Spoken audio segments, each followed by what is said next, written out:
The Holy Master, the Jikover Rebbe, one of the great Hasidic Rebbes, said that God created the entire world because he wanted friends. So this world, on one level, is just so that we can make friends with each other and help each other out. So I want to thank you for being my friend and for letting me learn some Torah with you. So we're looking at the first Mishnah in Pirkei Avos, and it starts by saying that Moshe got the Torah from Sinai, from Mount Sinai. That in itself is an amazing thing, and all the Torah commentators are trying to explain, what does that mean? Moshe got the Torah from Mount Sinai. If we want to learn how we can be emissaries of the Torah, how we can transmit the Torah to other people, to the whole world, to ourselves, it makes perfect sense to zero in on where the first transmission of the Torah took place and how it took place, and what lessons that we can learn from that, because then we can be holy transmitters too. So that's the idea. So we're zeroing in on that. Let's see what happened at that place. How did Moshe receive the Torah from Sinai? If we look at the events, the way our holy tradition describes them, what happened at Mount Sinai was that heaven came down to earth. And so that's an amazing thing, because it means that at that moment, everything became one. Now let's look into that more deeply. Our rabbis teach that the Torah itself is a blueprint for all of reality, that God looked into the Torah and then created the entire world. So if we want to see a blueprint for reality itself, for our own lives, all we have to do is look at the Torah. So the very first word of the Torah is going to tell us something remarkable. It's translated so often as, in the beginning, God created the heavens and the earth. But I heard from Reb Shlomo Karlebach, in the name of Rabbi Shimon Bar Yochai, the author of the Zohar, that a real translation, a better translation, a deeper translation, is that with beginnings God created the world. Out of beginnings, out of the fabric of beginnings, God created the world. That means that every single moment is a new beginning. And not on the level of a Hallmark greeting card, right, that you pick up in a supermarket or something like this. That really every single moment of our lives is a new beginning. But let's go even deeper. Let's go to the first letter of the first word of the Torah, right? The holy blueprint of our whole lives, of the whole world. And it's the Beis, the letter Beis of Breshit. Now, Beis is the number 2. Everybody knows that. Every letter has a different number that it corresponds to. And if we begin to unpack all the letters, all the words, we get deeper and deeper meanings of what's going on. So the very first letter of the Torah, our very first introduction to our lives, is the letter Beis, which is the number 2. And that means duality. That means that God constructed a world by design, deliberately, where it looks like there are multiple powers in this world. Heaven and earth, body and soul, male and female, good and evil. Free choice, right? Because in order to have free choice, you can choose one thing or the other thing. That's 2 things. And there's so many other 2s. So in other words, all the divisions that take place, that characterize the world that we live in, all of them are all in the first letter of the first word of the Torah. At Mount Sinai, the 2ness became one. Or let me tell you the way Rav Yitzhak Isaac Chaver, one of our greatest Kabbalists, put it. He said that the Beis of Breshit, which stands for 2, that stands for the body and the soul. And the body and the soul, that too became one with the Aleph of Anochi. That was the first letter of the first word of the 10 Commandments. Anochi Hashem Elokecha. I am Hashem, your God.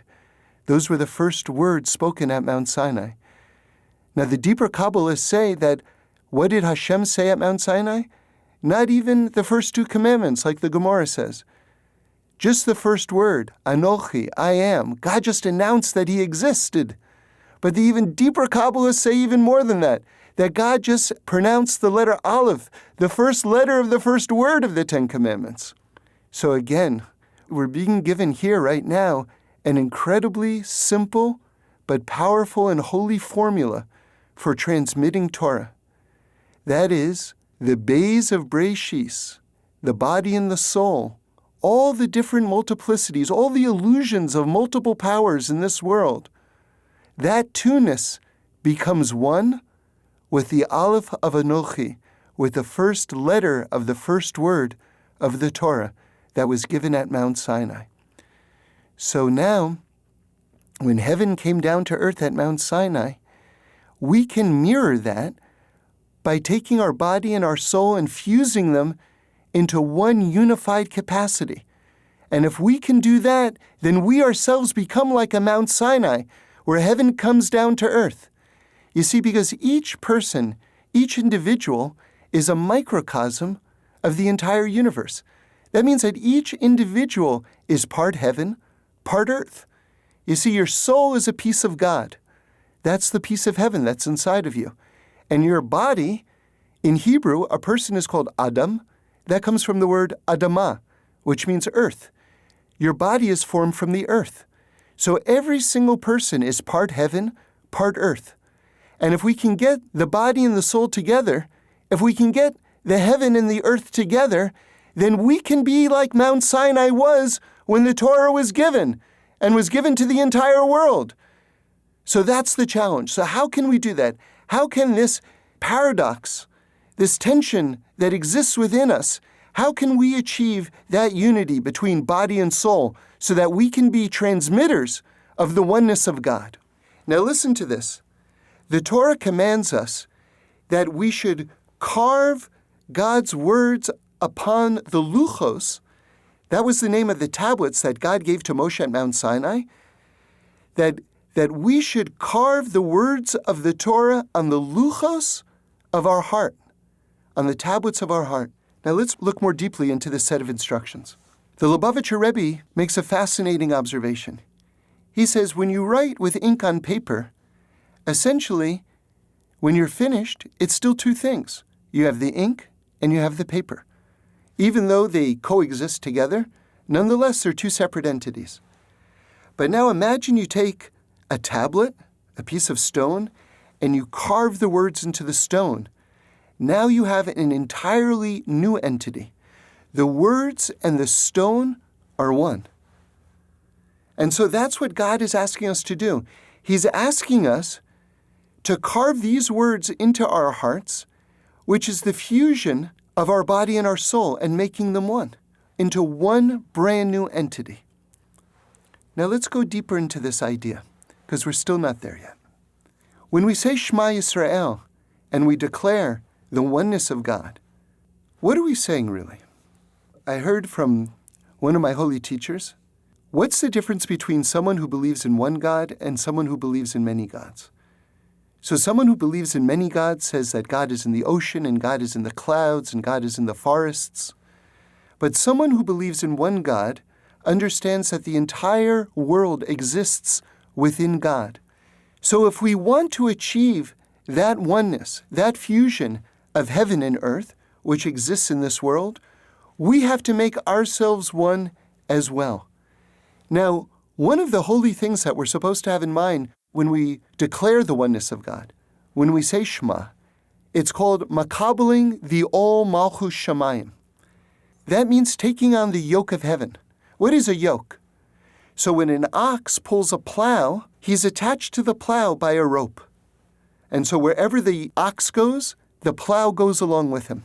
So when a Jew makabels the all malchus shamayim, that means that when you recite the oneness of God, what you're doing is you are tying yourself to heaven so that wherever you go, wherever you walk, you're bringing heaven along with you. But not just bringing along heaven with you so that it can be closer to earth.